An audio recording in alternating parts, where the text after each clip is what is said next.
প্রিয় দর্শক, আমি এই মুহূর্তে সরাসরি যুক্ত হয়েছি। আপনাদেরকে যদি জানিয়ে রাখি যে ঢাকা চট্টগ্রাম মহাসড়কের মিরেশ্বরের পরে যে সুপিয়ান রোডটি রয়েছে সেখানে আজ বাইপাসের সামনে আজ সকাল 6 ঘটিকার সময় একটি ভয়াবহ সড়ক দুর্ঘটনা ঘটে। প্রিয় দর্শক, আমি আপনাদেরকে এই মুহূর্তে সরাসরি দেখানোর চেষ্টা করছি যে আপনারা যে প্রিয় দর্শক টেলার গাড়িটি দেখছেন, আসলে সেটি কিন্তু আরেকটি প্রিয় দর্শক মালবাহী ড্রাম ট্রাকের পিছনে কিন্তু ধাক্কা দিয়েছেন। এবং যদি জানিয়ে রাখি যে প্রিয় দর্শক, এখানকার যে টেলার গাড়ি রয়েছে সেটার ভিতরে কিন্তু গাড়ির সহকারী ছিল এবং হেল্পার। আমরা জানতে পেরেছি যে সে মৃত্যুবরণ করেছেন। প্রিয় দর্শক, এই মুহূর্তে এখানে আছেন বাংলাদেশ পুলিশ বাহিনীর সদস্যরা, কিন্তু তারা উদ্ধার তৎপরতার কাজ চালিয়ে যাচ্ছেন। আরেকটি বিষয় দর্শক, আপনারা এই সেটটা যদি একটু দেখিয়ে রাখি যে এখানে আছেন যে ফায়ার সার্ভিসের ইউনিটের সদস্যরাও কিন্তু প্রিয় দর্শক ঘটনাস্থলে উদ্ধার তৎপরতার কাজ চালিয়ে যাচ্ছেন। এবং এখানে রয়েছেন প্রিয় দর্শক প্রত্যক্ষদর্শী এখানে যারা রয়েছেন। আমি এই মুহূর্তে আপনাদেরকে দেখানোর চেষ্টা করছি, উৎসব জনতার ভিড় রয়েছেন। প্রিয় দর্শক, তো আমরা এখন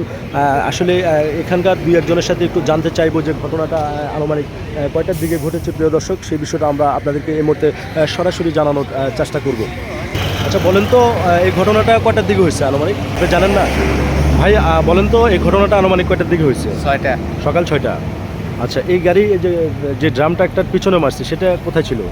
এটা খারানো আছে, এখানে চাকা বাস্ট হয়ে চাকা লাগাতেছে, ওটা পিছনে মারা দিছে আর মারি দিছে। এখানে ড্রাইভার আহত আর হেল্পার মৃত্যুবরণ করেছে।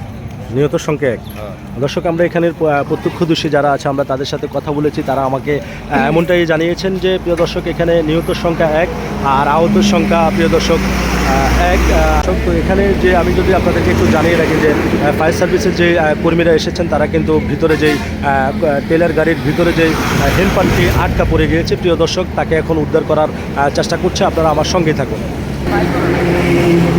দর্শক, যে টেলার গাড়িটি রয়েছে সেটার ভিতরে কিন্তু হেল্পার মৃত্যুবরণ করেছেন। এখন এখানকার ফায়ার সার্ভিসের যে ইউনিট এসেছেন, আসলে তারা কিন্তু উদ্ধার তৎপরতার কাজ চালিয়ে যাচ্ছেন। প্রিয় দর্শক, এই ছিল আমার কাছে ঢাকা চট্টগ্রাম মহাসড়কের প্রিয় দর্শক মিরেশ্বরের সুবিয়ান থেকে সর্বশেষ খবর। প্রিয় দর্শক।